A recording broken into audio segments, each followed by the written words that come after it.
If there's anything that the year 2020 has taught us, it's that things can take an unexpected turn. As freelancers, we often kind of live with this fear on a day-to-day basis anyway, kind of the thoughts of what if my work dries up? What if I get ill? What if there's a natural disaster that puts me out of work? And I guess more recently, what if there's a global pandemic that means I can't leave the house for a few months? Welcome to this new series on the channel called Work Edition, where we're going to be discussing all things relevant to being a freelancer. And we're going to kick that off with freelance finances, managing your finances as a freelancer. This series is something that I've kind of been asked to do time and time again, and I've always been a little bit hesitant to take my channel in that direction. But I am hoping to add to this series on a monthly basis. So if you guys have any kind of topics you want me to cover around being a freelancer, please let me know and we'll make sure we kind of add to this as we go along. The whole series is just really going to be me answering questions that I've received based on my own experiences as a creative freelancer. As a little disclaimer, I'm not a financial expert. These are just things that have kind of helped me in my own practice, and so I do ask that you do your own research before kind of acting on anything. This is really just my advice that I've kind of found works for me. I'm also going to be talking about my experience as a sole trader and not as a limited company. So, you know, if your circumstances are a little bit different to mine, then some of the advice might vary. So just keep that in mind. So I recently actually spoke to another freelancer, and that is kind of what prompted this video. And that freelancer was struggling to manage their money, getting a little bit overwhelmed by things. I'm guessing that if you're watching this video, you're also a freelancer. So you'll know kind of that, you know, when you're paid as a freelancer, it's not the same as most jobs.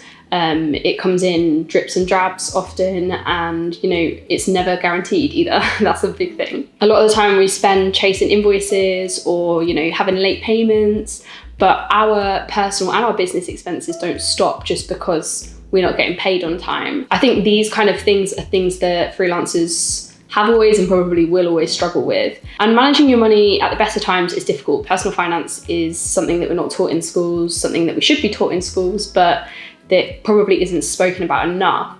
And because of that, when you add kind of like your freelance work and running a business into the mix, things can get pretty overwhelming pretty quickly. Something that made me feel a lot more confident in managing my money and a lot less overwhelming was creating kind of multiple areas, accounts for my money. So separating them essentially. There are plenty of ways that you can separate your finances. So whether that's into pots, if you guys use Monzo, which is a really popular banking app platform you might have heard of.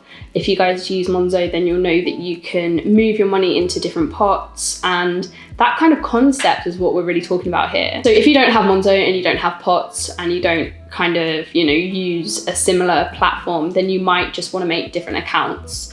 And that's something that I found really useful. Some ideas for different accounts might be having a business account, a bills account, a personal spending account, a taxes account, a savings account. Having different pots and accounts for your money can really help you visualize how much you've got and where your money's going. When I first started to freelance, something that I struggled with a lot was really understanding my financial situation.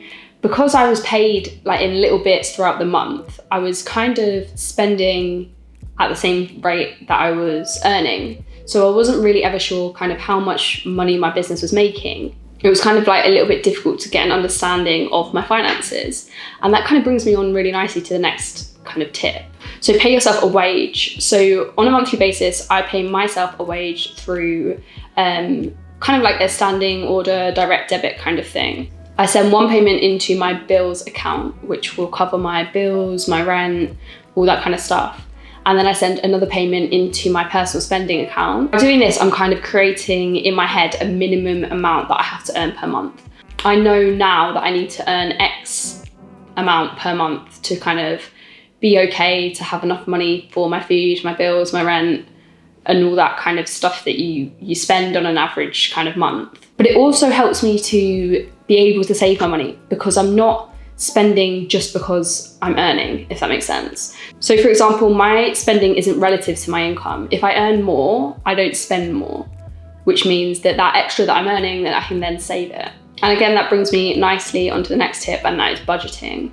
So I did obviously touch on Monzo before in this video, and no, this is not sponsored, unfortunately, by Monzo, but Monzo is a great tool for managing your money.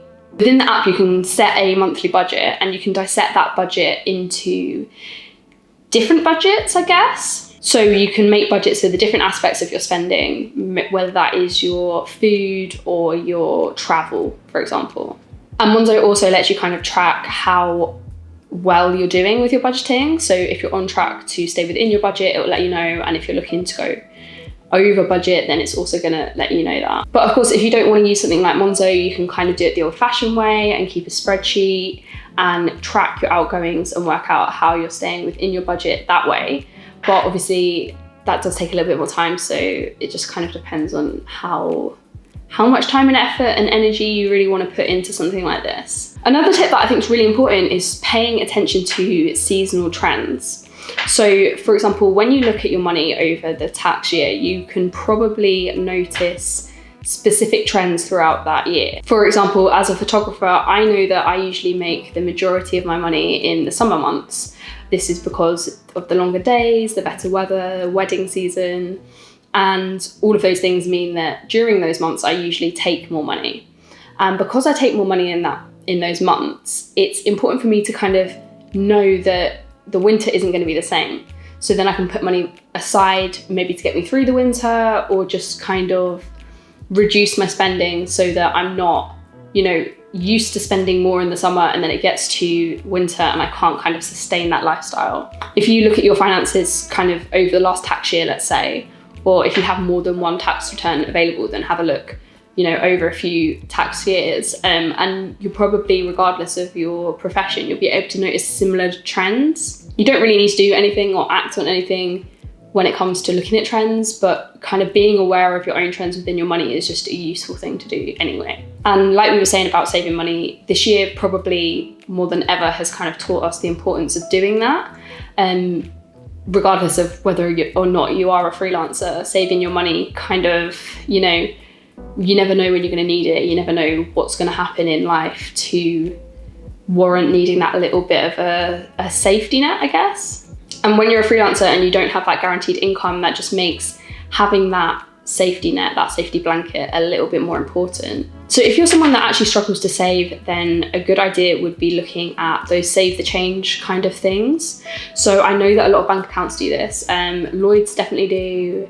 Monzo again definitely does. And I think I'm right in saying HSBC does, but you might want to check that out. And what save the change essentially does is if you make a purchase for £1.98, that 2p that makes up the next pound, rounds up the pound, your bank will then, if you have this feature turned on, save that 2p. And yeah, it's 2 pennies, but after a while, the pennies make pounds. What's the phrase? Look after the pennies and the pounds will look after themselves, something like that. It's that kind of concept. It's something that you can do that you don't even notice is kind of leaving your account, but it adds up over time. And another app that's really similar to that is called Chip.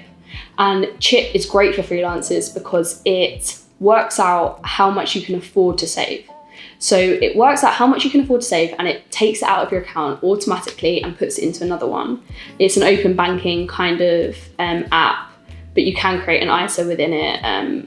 I'll link it in the description so you can properly check it out. And then you can change the settings in the app. So say you didn't want to go under £1,000 in your bank account, or you didn't want to go into your overdraft, or you didn't want to save when you were in your overdraft. You can put all of this into the app so that it doesn't continue saving when you don't want it to, I guess. And similarly, you can change the level. So if you want to save more, you can tell it to save more. And if you want to save less, then you can save less. And you can make manual saves as well. It doesn't have to just be confined to the automatic saves that the app makes. Another great thing about that app is that you can make goals. A little bit similarly to pots with Monzo, you can kind of add the money that you're saving into different sections.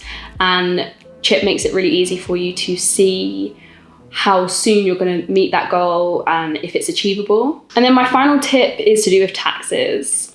So yeah, I know this is the bane of every freelancer's life, but taxes can definitely be intimidating. For me, I use an app called QuickBooks. It's a website app kind of thing, platform, I guess, that helps you do your books. So you've probably seen it advertised before, that guy from all like the crime dramas and that, he's in it. But QuickBooks is essentially a great all-in-one system for managing your taxes, your books, and your invoices. So you can send invoices, you can send follow-up emails about invoices, you can send receipts, and then what you also can do is attach your relevant bank accounts to the app, and then all of that information goes into the app, and you can say, that's a personal expense, that's a business expense. And then QuickBooks works out for you how much you've taken that month, and kind of what your outgoings are and what your take-home pay is. So that would be your income minus your outgoings. I was gonna say outcome, but not the right term. Which it can be a really great way to kind of manage your money, see your money, and understand your money. But it also helps you generate your self-assessment form at the end of the tax year. And you know, all those boxes you have to fill out, it basically tells you what numbers to put in those boxes, which really simplifies the process. And as the tax year goes on, you can see an up-to-date estimate of how much tax you're kind of gonna have to be paying, which is also a great way to kind of know how much money to put away.